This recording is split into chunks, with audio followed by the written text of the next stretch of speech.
dar nu voi avea efectiv vacanță de Paște.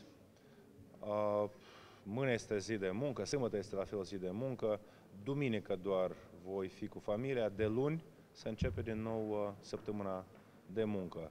Pregătim vizita oficială la București, începând cu ziua de joi, deci nu va fi, nu că prea mult, nu va fi timp deloc pentru sărbători îndelungate.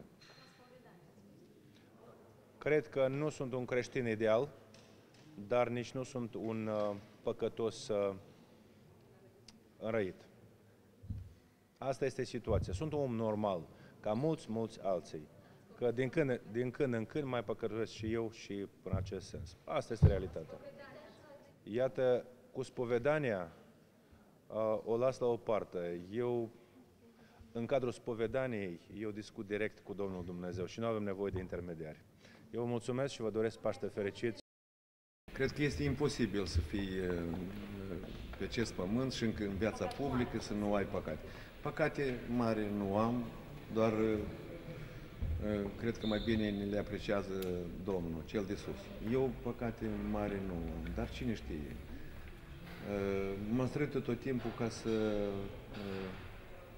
chiar dacă greșesc așa, un păcat micuț așa, acceptat de biserică și de omul Domnului pe pământ, de preot.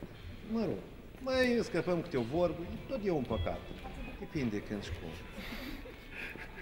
De aici totul s-ar părea că e un păcat, dar preotul Dumnezeu spune că policienii, bolnavii, ceilalți pot mânca în timp postului.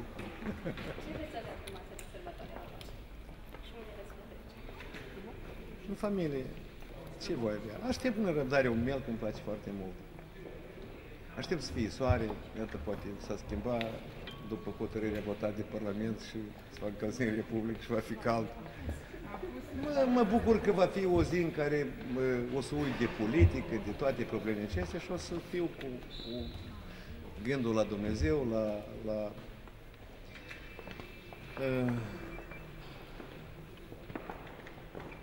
la un pic de relaxare, așa să spun.